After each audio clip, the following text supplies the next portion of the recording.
अच्छा जी, ये हमारा वीक 9 का क्लिप नंबर 2 है सीए का। अच्छा जी, अभी हमने चैप्टर नंबर 8 को इंट्रोड्यूस किया और हमने देखा कि हमारे पास एक सीपीयू के बेसिक कंपोनेंट्स क्या होते हैं, ठीक है। और जैसे अभी हमने स्टार्ट ऑफ में कहा, इंट्रोडक्शन ऑफ चैप्टर नंबर 8 में कहा कि इस चैप्टर में हम मुख्तलिफ़ किस्म के प्रोसेसर्स को देखेंगे, ठीक है, और मुख्तलिफ़ किस्म की जो उनकी कंपोनेंट्स हैं उनमें ट्रेड ऑफ को देखेंगे। तो बेसिकली हम यहाँ पर वो चीज़ देखने, तो सबसे पहले हम एक टाइप ऑफ प्रोसेसर को देखेंगे जिसका हम नाम दे रहे हैं general register organisation. General register organisation में हम यहाँ पर बात करेंगे नंबर ऑफ़ रजिस्टर्स को के लिए, ठीक है। अच्छा, हम यहाँ पर अच्छा जी, हम यहाँ पर फिगर को देखते हैं और फिगर में हम देख रहे हैं जर्नल रजिस्टर ऑर्गेनाइजेशन का। तो बेसिकली पहले हम इसको ज़रा देख लेते हैं, डिस्कस कर लेते हैं और फिर हम ज़रा बाकी चीज़ों को बाद में देखते हैं। अच्छा, इस डायग्राम में अगर आप देखें तो हमारे पास ये बेसिकली एक डायग्राम है जर्नल रजिस्टर ऑर्गेनाइजेशन का। ये हमारे पास इसमें रजिस्टर सेट है। यहाँ पर हमारे पास 7 रजिस्टर्स हैं। अच्छा, यहाँ पर ये रजिस्टर्स हमारे पास इंटरमीडिएट वैल्यू के लिए भी इस्तेमाल हो रहे हैं, ठीक है। इंटरमीडिएट वैल्यू से मेरी मुराद यहाँ पर है, यहाँ पर हमारे पास कुछ ऑपरेंट की वैल्यूज़ भी यहाँ पर पड़ी हो सकती हैं। और अगर हम देखें तो ये आउटपुट के लिए भी इस्तेमाल हो सकते हैं, ठीक है। आउटपुट जो हमारा रिज़ल्ट है उसके इस्तेमाल के लिए भी हो सकते हैं। अच्छा, अब यहाँ पर हमारे पास ये जो रजिस्टर्स हैं इनमें से हमारे पास ये लाइंस कनेक्टेड हैं और ये तमाम लाइंस कनेक्टेड हैं 2 मल्टीप्लेक्सर से, ठीक है। जैसे अभी थोड़ी देर पहले हमने क्लिप नंबर 1 में डिस्कस किया था कि हमारे पास बसेस होती हैं, तो हमारे पास यहाँ पर बसेस भी हैं, लेकिन हम थोड़ी देर बाद में आते हैं। हर रजिस्टर जो है हमारे पास कनेक्टेड है उसकी एक लाइन मल्टीप्लेक्सर से, ठीक है, अगर आप देखिए यहाँ पर। अच्छा, ये हमारे पास जो मल्टीप्लेक्सर है बेसिकली 8x1 का मल्टीप्लेक्सर है, यानी हमारे पास इसमें 8 इनपुट्स आ रही हैं। इन 8 इनपुट में से 7 इनपुट्स जो हैं हमारे पास रजिस्टर की हैं, जो इसलिए इस्तेमाल हो रहे हैं for the input of the data, यानी हमारे पास यहाँ पर इनपुट आ सके, ठीक हो गया। सिमिलरली यहाँ पर ये बात हमें क्लियर हो गई। अच्छा, दूसरी बात हमारे पास ये जो हमारा 8वां इनपुट है वो बेसिकली हमारा इनपुट आ रहा है फ्रॉम द यूज़र। जैसे हम किसी इनपुट डिवाइस से डाटा लेते हैं उसकी हम यहाँ पर इस्तेमाल करने के लिए ये वाली लाइन दे रहे हैं। अच्छा, जैसे हमें ये पता है कि मल्टीप्लेक्सर जो है वो कोई भी इनपुट को आउटपुट पे लेके आता है based on it's select value, ठीक है, सेलेक्ट लाइन वैल्यू। तो इस मल्टीप्लेक्सर की जो हमारे पास सेलेक्ट लाइंस हैं उन्हें हम सेलेक्ट ए कह रहे हैं, और इस मल्टीप्लेक्सर की जो हमारे पास है सेलेक्ट लाइन में हम सेलेक्ट बी कह रहे हैं। क्योंकि हमारे पास 8 इनपुट्स हैं इसलिए हमारे पास जो सेलेक्ट लाइंस हैं वो कितनी हैं, 3। वो कितनी है, 3 हो गई, ठीक है, दोनों की 3 3 हो गई। अच्छा, अब अगर इनमें से मैंने कोई भी रजिस्टर की वैल्यू सेलेक्ट करनी होगी तो ये तमाम की तमाम लाइव लाइंस यहाँ पर आ रही हैं, इस मल्टीप्लेक्सर पे भी आ रही हैं और इस मल्टीप्लेक्सर पे भी आ रही हैं।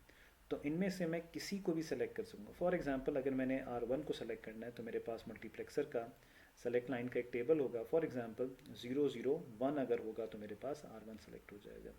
और अगर मैंने मल्टीप्लेक्सर B पर मैंने R2 सेलेक्ट करना है तो यहाँ पर मैं 010 कर दूँगा तो मेरे पास ये R2 सेलेक्ट हो जाएगा, ठीक है। इसका आगे आगे हम टेबल देखेंगे, लेकिन just for the sake of understanding कि हम यहाँ पर कैसे मल्टीप्लेक्सर में कौन सा register as a input register select करेंगे, हम दोनों पे कर सकते हैं। सिमिलरली हम इनमें से अगर हमारे पास कोई ऐसा ऑपरेशन है जिसमें हमारे पास input from the user input की हमारे पास वैल्यू आ रही है तो हम वो भी सेलेक्ट कर सकते हैं। क्लियर हो गया। अच्छा, ये दोनों मल्टीप्लेक्सर के आउटपुट जो हैं ये बसेस से कनेक्टेड हैं, ए बस और बी बस।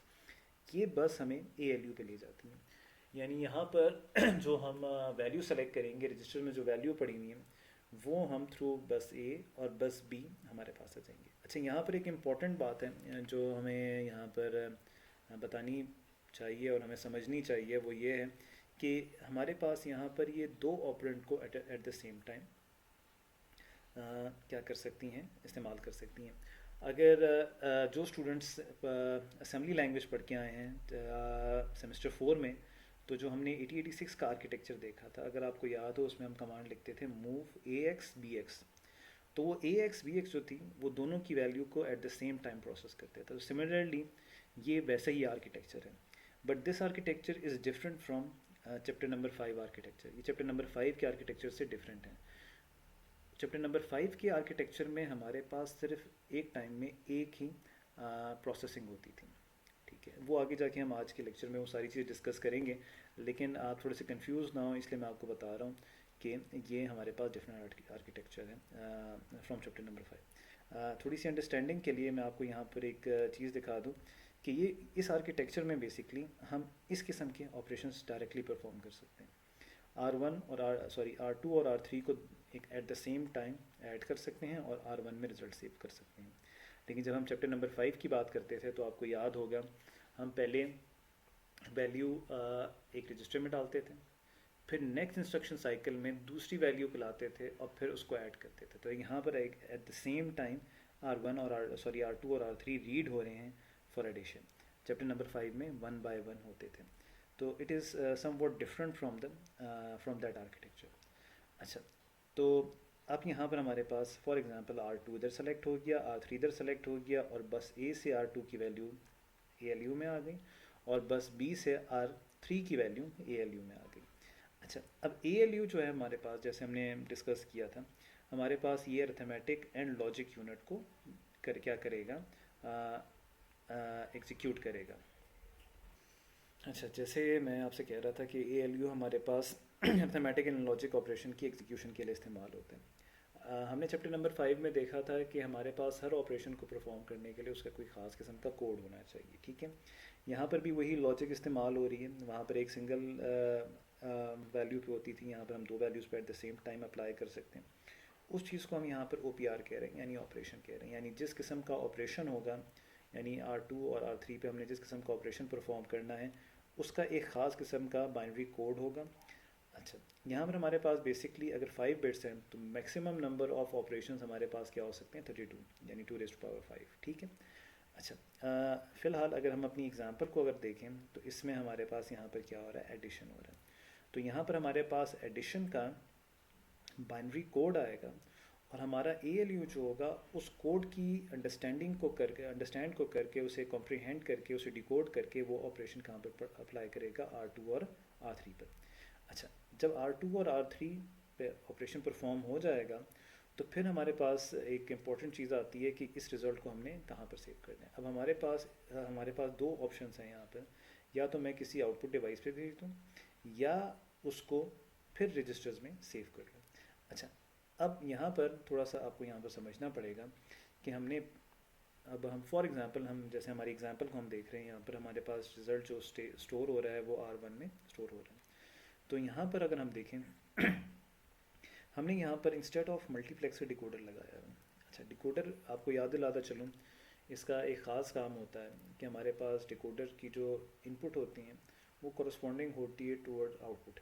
यानी अगर मेरा 3x8 का डिकोडर है तो इसकी 3 इनपुट्स हैं और 8 आउटपुट हैं। यहाँ पर सिर्फ हमें एक आउटपुट नज़र आ रही है। इन एक्चुअल ये 8 ही क्या है, आउटपुट है। और ये तमाम आउटपुट फॉर एग्ज़ाम्पल इसकी जो पहली आउटपुट है वो R1 से कनेक्टेड है, दूसरी R2 से। इस तरह तमाम आउटपुट्स जो हैं वो हर एक रजिस्टर से कनेक्टेड है। यानी 8 की 8 सारों से नहीं, एक रजिस्टर से नहीं कनेक्टेड। एक आउटपुट जो है वो सिर्फ R1 से कनेक्टेड है, इस तरह दूसरी आउटपुट R2 से। सिमिलरली ये तमाम हमारे पास इसमें एक जो आउटपुट होगी वो रिडंडेंट होगी, वो हम टेबल में देख लेंगे, वो रिजर्व की गई है। अच्छा, ये जो आउटपुट्स हैं रजिस्टर ये डिकोडर की, ये कनेक्टेड हैं लोड लाइन से। आपको याद होगा हमने लास्ट लेक्चर में भी देखा था जब हम SBR में कोई चीज़ लोड कर रहे थे, और चैप्टर नंबर 5 में भी देखा था, हर रजिस्टर की एक लोड लाइन होती है और आपका रजिस्टर तब तक वो वैल्यू एक्सेप्ट नहीं करता जब तक उसकी लोड लाइन 1 ना हो जाए। तो अगर मैंने यहाँ पर इस रिज़ल्ट को, जैसे फॉर एग्ज़ाम्पल हमारी एग्ज़ाम्पल में भी है, R1 में सेव करना है, तो मुझे यहाँ पर लोड लाइन में यानी सेलेक्ट D जो है इस पर एक ख़ास किस्म का कोड अप्लाई करना पड़ेगा। फॉर एग्ज़ाम्पल मैं यहाँ पर करता हूँ 0 0 1, तो मेरी तमाम लाइंस ऑफ होंगी, सिर्फ मेरी लाइन नंबर 1 एक्टिव हो जाएगी। यानी अगर मेरे पास इस लाइन से डेटा आता है तो इसकी लोड लाइन 0 होगी, ये एक्सेप्ट नहीं करेगा, इसकी लोड लाइन 0 होगी, एक्सेप्ट नहीं करेगा, ये नहीं करेगा, ये नहीं करेगा, ये नहीं करेगा, ये नहीं करेगा। R1 की लोड लाइन जो होगी वो 1 होगी, तो सिर्फ रिज़ल्ट कहाँ पर जाएगा, वो सिर्फ R1 में सेव हो जाएगा। ठीक हो गया। तो बेसिकली ये रजिस्टर ऑर्गेनाइजेशन है।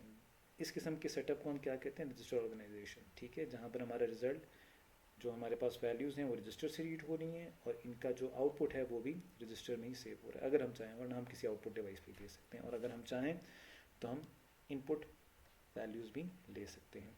यहाँ पर हमारा क्लिप नंबर 2 एंड हो रहा है। हम अभी थोड़ी देर में क्लिप नंबर 3 स्टार्ट करेंगे। Thank you.